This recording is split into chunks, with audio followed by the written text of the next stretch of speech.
Pemahaman kami RUU Kesehatan ini, Bapak Pimpinan, muncul setelah, ini mudah-mudahan salah, setelah adanya hiruk pikuk ya di dalam proses atau profesi lain, ini setelah muktamar ya, saya sebutkan mungkin profesi dokter ya.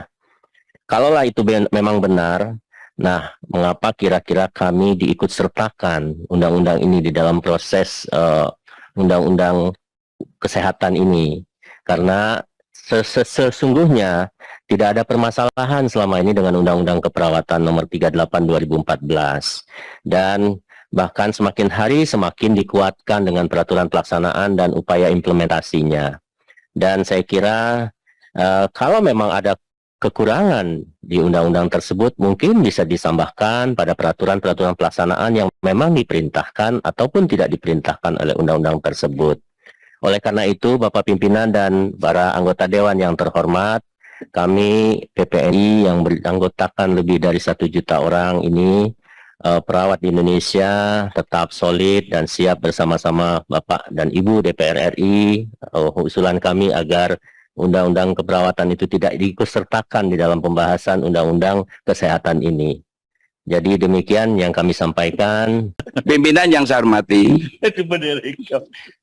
terutama PPNI dan Ikatan Bidan.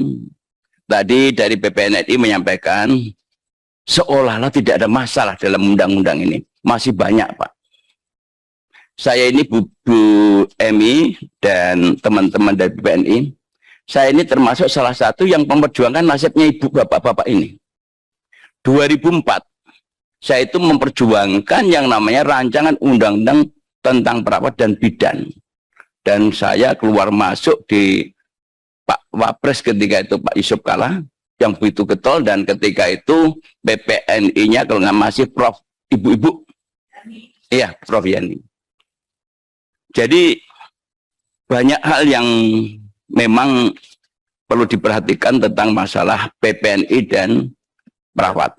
Maaf, PPNI dan bidan. Saya sepakat dengan apa yang disampaikan Bu Emi tadi. Ternyata apa yang pernah kami sampaikan itu terbukti dengan data yang disampaikan oleh Bu Emi tadi. Ternyata bidan yang berperan terhadap masalah kehidupan kemasyarakatan yang terkait masa kelahiran. Karena sesungguhnya PPNI dan Ikatan Bidan atau bidan ini adalah merupakan garda terdepan terhadap penyelamatan masyarakat kita yang sedang mengalami sakit maupun juga yang sedang mengalami melahirkan. Saya selalu sampaikan kepada teman-teman dokter, puskesmas sekarang sudah dibangun di mana-mana dengan fasilitas yang luar biasa. Pertanyaannya adalah, ada gak dokternya di situ? Jawabannya banyak yang tidak. Karena sekarang dokter difasilitasi dengan mobil mewah, atau kemudian mereka jarak tempuh dari desa ke kota itu relatif cukup mudah dijangkau dengan mobil dan kendaraan mereka, sehingga dokter lebih baik tinggal di kota, karena kalau sore bisa praktek. Tetapi apa yang terjadi? Hak-hak masyarakat yang diatur dalam konstitusi ini diabaikan.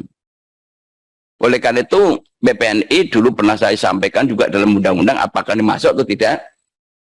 Apa salahnya kalau BPNI juga dengan pengalaman yang sudah dokter-dokter juga, jangan dianggap loh perawat itu sekarang sudah ada S3-nya.